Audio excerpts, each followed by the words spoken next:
Sophie, his 13th birthday. Gift? We've got you. Guitar? Coming tomorrow. Road game today, surprise party tomorrow. Change of plans. Game tomorrow. No, birthday tomorrow. Hotel, hotel. Guitar. Reroute. Birthdays are on birthdays. Party. Relocate. UPS My Choice makes rerouting packages easy.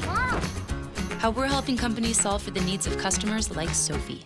Yeah, I mean, we were real pleased with our victory last week. Ball State, we controlled the game early and got a lead and kept it. You know, we didn't lose it like the week before and have to fight back. And so I was very pleased with our football team. Defensively, especially keeping the other team out of the end zone and having I thought the game of the great goal line stand that we had was critical. Followed, after I looked at my notes, by a 3rd and 1 where we forced them to punt from midfield, followed by a 3rd and 3 where we forced them to punt from midfield, and those 3 series right there kept them from getting back in the game, and then allowed us to hit a deep ball and go up another score and pretty much ice the game away. So. We're excited with that and the chance to go 2-0 in the conference, but those victories only last a week, and the celebration only lasts one night. And so we're back to work now with a very, very tough opponent, the defending champion of the Mid-American Conference. Preseason picked 1 or 2. You know, they and Bowden Toledo, I think, were picked right up there. I don't know at the moment, but they're both there. They're right there. So, very tough opponent, and but we're preparing hard. The kids, when you win ball games, the kids get excited and they get motivated and they practice a little better. So that's been awful good. It's been a good atmosphere. I don't know if they practice better. I like to think we practice them just as good when you lose. But you get that positive feeling around practice that you like. And these guys are having a good week so far. And I'll open up. When a team deals with a game like Western dealt with last week, 7 overtimes, what's that do to them, do you think? Can you guess? And is there an inherent advantage perhaps for your team? I can play about 5 different scenarios, or definitely 2 of them. One that it hurts them, one that it helps them. Regardless, I think after 7 days, it won't be a big factor in a football game. I know the first year they ever had overtime, I lost a 4 overtime game to Georgia. Back when Robert Edwards was a running back in college, Takeo Spikes was a freshman. And it's a tough loss. I'm not sure how it would have been if it had been a win, but it was a tough loss emotionally at that time. But regardless, I think, if they were tired, they're going to probably work them back into the game time. All those things that happened on Sunday when they woke up, and because it was an incredible game. To be a part of something so significant in NCAA football history is something those young men on both teams will remember the rest of their life. But I don't know that I can't play enough scenarios. I'll play them all my way, of course, if I can for our players, but I don't know. I'll know they're very, very good. They're 2-0 in the conference, and we're going to go out there and play our best football game. Were you satisfied with your running game last week? I think the running game I'm continuing. We had a 24-yard touchdown run. I think it was 24 yards or so. We still need more explosive runs, I believe, to get that. Now, second half, we didn't run the ball nearly enough, but they were playing press, they were playing tight. We get one more deep ball, we're going to ice the game away, and we missed about 5 straight. And it got you all of a sudden. Now you're punting 2-3 down, 2-3 and outs, 2-4 and outs, and we haven't run the ball at all. And now you got to get a score. So no, we need a few more explosive plays. We had 100 yards at half. So if you double that and you had 200, I'd be saying something different, but we didn't. We went away from it, and if we would have hit our deep balls, I would have said that's a good thing. But because we didn't, I would have liked to have stayed with it and got a little more out of a running attack. Did Deltron Sands earn more reps this past week? He's right in the hunt. With the loss of Warren Ball and the continued reps, because there's a reason he scored, because they're putting him in already. He's already made an impact on us in practice and the way he's playing, so he's garnered more playing time. The fact he had a nice run and had some good runs, it's the same thing. But Manny Morgan had some nice runs as well. So I still think it's more of a running back by committee very much like Bowling Green is right now. That running is their emphasis. They are very, very good running football, but they've got two that get a lot of carries. Even their third string guy has a ton of yardage. So I think ours is going to be running back by committee a little bit until somebody jumps out. But Deltron is doing nothing to deny him. So he's not a true freshman, being a transfer and a senior. So freshmen sit out, so he's like a redshirt sophomore, and he's got some maturity. And but I still think those three gonna share the duties a little bit more. Coach, the game. It's when I wrote my story. It seemed that fourth down play sort of just turned everything in your into the fourth down stop on the goal line. When they stopped Hunley, on the goal line. Hunley at the goal line. Yeah, because if they score, then not only is that a fourth down, that's a goal line stand and a fourth down stand. And then we got off the goal line the next time and scored 2 series later. That was critical. I think would have made it 14-10 maybe at that time, and that momentum definitely would have switched over a little bit. So I think that was critical. Was the critical play of the game. And then, like I said, they followed up with a 3rd and 1 stop at the right around the 50 and a 3rd and 3 stop right around the 50. Each of those were forced punts and allowed us to kick one more field goal before halftime and go in 17-3. So definitely it was the critical goal line stop there. I thought that kind of closed the door on them until we could score again. Totally. Defensively, I know Hunley got over 100 yards. I understand that, but 3 interceptions, 5 sacks, I believe it was, and you had pressure on Milas almost all day long. Was Coach Marlowe somewhat pleased with the Yeah, I mean, they got into a bind. They got behind. They had to throw. They couldn't mix their running game in with their passing game, and we were able to now key in on that quarterback and go after him pretty hard. And so in that second half, we pulled up 3 interceptions. We got an interception for a touchdown. We got 5 sacks. I'm not sure if all of them were in the second half, but most of them were. And so I was glad to see that. And the main thing was we got that 17-3 lead, and they had to throw. Then we went to 24-3. Now they're throwing all the time, and so that's kind of. I was glad to see our defense come through and pull that out. They rushed for 130 maybe yards or so in the first half, and then the second half we shut them down. And in the running game, but they went away from their running game too. On O'Leary's field goal, which I believe is as long as it was, was there any thought of? Was it just too far away from a first down? Because that's a long. Well, what it is, the wind was a huge factor Saturday. It was blowing towards our dressing room, and that was probably like a 38-yard kick with the wind because you watched all the kickoffs, you watched all the punts, and he needed to make a kick. He had missed an extra point and 2 makeable field goals in critical situations, and I really, as we got down there closer, I knew the wind was at his back, that it would not be a distance factor, and it was ball in the middle of the field, and I really wanted him. I wanted to go into the halftime with a momentum play, and I really the other thing is I wanted him to have a confidence builder and to make that field goal because at that point it was a very important part of the game. Striving for balance offensively, but one thing I've noticed the past couple of weeks, your wide receivers, I don't know if it's due to health or what, seem to be kicking it up. There seems to be more consistency there. Am I reading that? Yeah, I think so. I mean, A.J. Coney just had the best game of his career here.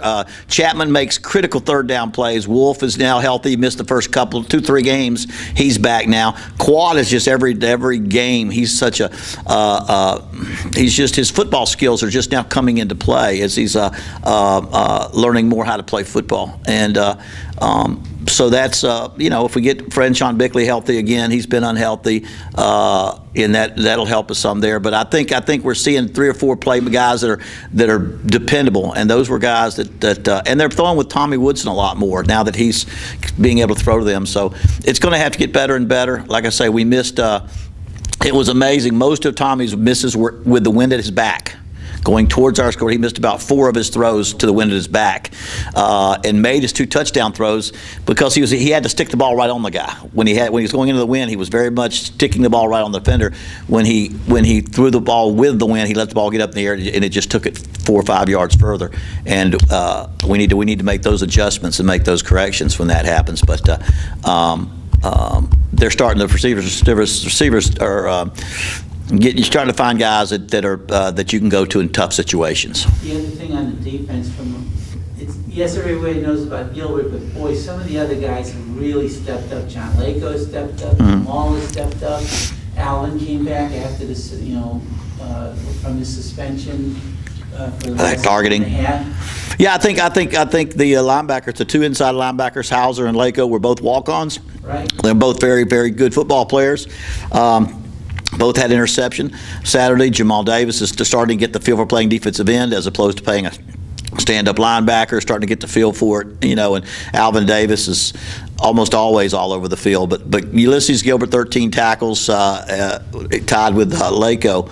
But he's still kind of the guy, the big playmaker. But it's we're getting better. We're going to get really challenged as a defense with their running game. We're going to get real challenged with we have to really step up our defensive ends or more the pass rush type guys. When you see them coming in, winning 4 straight and averaging 53 points in the process, well, I mean, first of all, the 71 will they're going to lead the league in first downs but they scored 55 against Ball State. They scored 38 or so against Southern Cal. This is a very, very good offense. They lost a quarterback and a great wide receiver and a great quarterback, and they have almost all their linebackers. Their 2 top running backs are there. Very good running backs. Their quarterback's doing a great job running the offense again. They will if you can't slow them down. Now, in the Buffalo game, it was a 24-4. Buffalo was winning, I think, 24-14 about well into the third quarter, maybe to the beginning of the fourth, and Idaho was winning 21-19 in the fourth. So whether our guys can pull it out and get out there and slow them down, I don't know, but that'll be a huge challenge because they can. Although that 71 is going to skew it, they are very, very strong. Every time I see them play somebody that scores, they usually see the video, the scoreboard change the next drive. They can put it right back down the throat, but they do it with a very, very strong running attack and mixing in the throw. How do you stop Franklin? What do you do there? It's hard. It's hard. I mean, they're really good. I mean, I'm not even talking about the kick returner too. What is his number? Yeah, Phillips. Kick return, punt return, interception, fumble, pick up a fumble for carry. As far as a playmaker too. Again, we have to play great team defense. It's assignment football, team defense, gang tackle. And if you're going to bend some, to make a play or two to get them behind the chains. If you don't get them behind, they don't play behind the chains hardly at all, and that makes them hard to stop. Have you, in the games you've seen, are you surprised that Wansink has come in pretty much? They haven't missed a beat offensively with Zach Terrell gone. Yes, they had their troubles. He had his troubles passing against USC and a little bit against Michigan State, but it seems like he's very good.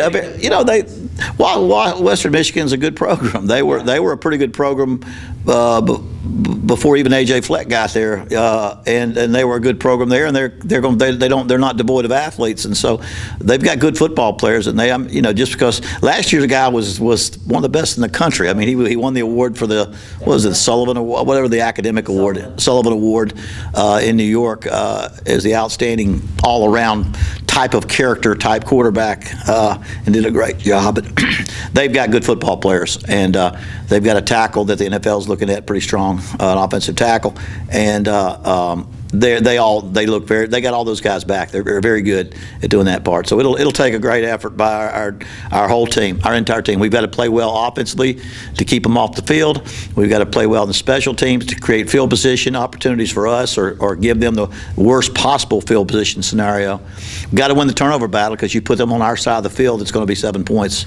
And so all those things are going to come out very, very important, as all games like this are. To win a game, you've got to do the little things. We're not going to talk about injuries, but the way he's throwing it now, are any concerns about Woodson's shoulder gone by now?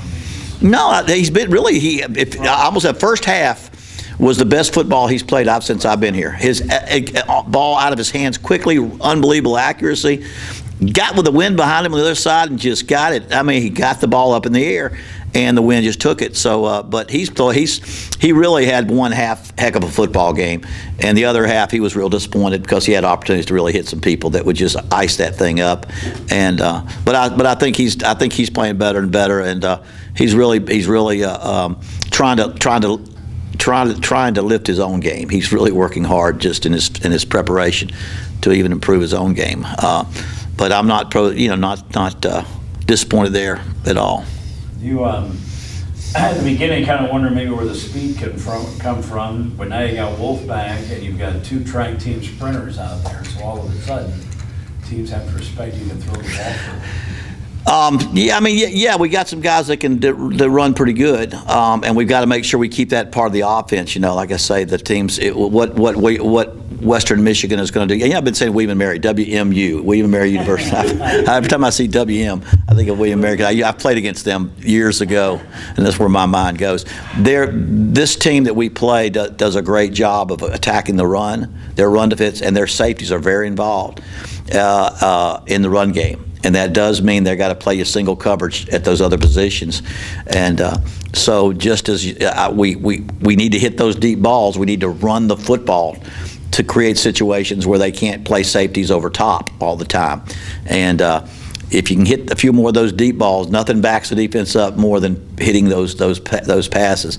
But it all goes together. Quick comment, if I can, Coach, on Gasser, Player of the Week in the MAC East. Was that his best game punting in your mind? Yeah, because he punted well into the wind and with the wind. He punted his last several punts into the wind. That last quarter, they had the wind at their back, and he had some key punts there. He's just been very consistent. He's probably as good a story on this football team of a walk-on punter that did not have a real strong leg and who has now has a strong leg. He's consistently over 40 yards, and he's such an accurate kicker. He plays he's not a rugby style kicker. I think he's the coffin corner style and he's very, very good at that. He's got a great accuracy with his punting. I think he missed one when I went right out at the corner cone. He thought he had it on the 1 yard line, and that's the only one that was brought back out to the 20. So he was the Eastern Division S Player of the Week for the special teams. He's just been a real plus for us, and keeping that going. Penn State's really got us focused because they had a great return on us like 2 times in a row, and we've been on our punt team's back ever since because they were just maybe probably the best thing probably could have happened to us, just to get that kind of pressure understanding of how much you've got to cover. They have, like I say, the punt return that we're going to face Phillips is averaging 14 yards a punt. He's had a 47-yard punt return. I don't guess it was for a touchdown, but pretty close. And so they're going to challenge us as well. He's returned 2 kickoffs. 2 kickoffs for touchdowns, right? Yeah, USC and Michigan State. Yeah. 2 teams. Well, one way to propel yourself to greatness is to play Akron, because Troy and Iowa State. Could you believe it? Yeah, I mean, well, it's funny when I was after we lost to Iowa State, and my dad sent me an email. He says my dad was good friends with Frank Broyles, Arkansas famous head coach, and said Frank Broyles went out and lost to Southern Cal real bad to open the season one year, and he got so frustrated he changed everything he was doing. And then at the end of the season, Southern Cal didn't lose another game, won the national championship. He says he went back doing everything he did and had one of his best years the next year. The point he was making was don't waffle, don't count yourself out, don't get beat by somebody early and then just waffle, and then change everything you're doing or panic on it, because they may be a pretty good football team. And I think as we've watched our teams, whether it plays out that way, the losses that we've had against teams that are, Penn State, it doesn't show up, it hasn't missed a beat. Iowa State has almost beat Iowa and then beat number 3, then Troy, with LSU at home, who just beat Florida Saturday. So, you can play the if they can do that, we can do that game a lot easier with your team when that happens. But right now, Western Michigan, they've played a schedule very similar to ours. They played 2 tough teams and played Southern Cal pretty dang good, when they played them. Coach, a few weeks ago you said you wanted to work down to the workable number on wide receivers. You're playing a lot of wide receivers early. Those young kids right now, like Burkhardt and Stewart and Williams, are they showing pretty good potential? Yeah, they are. We get the great thing about having them up on the varsity is they get all that work in the game. Well, I really don't want to have to go to those guys. Andre Williams, Burkhardt, Stewart's a redshirt freshman. He's been injured, so he was really number one at the end of spring, but he got injured, so he's been out because of that. But I've been really pleased with them. You know, I think the most important thing I was concerned is that we get a go-to set of receivers and I think we're finding that in Wolf, Coney, Chapman, and Quad. And then if we can get Freshwell again and those other guys, you know, then I think you've got some guys that can work in with those people, you know.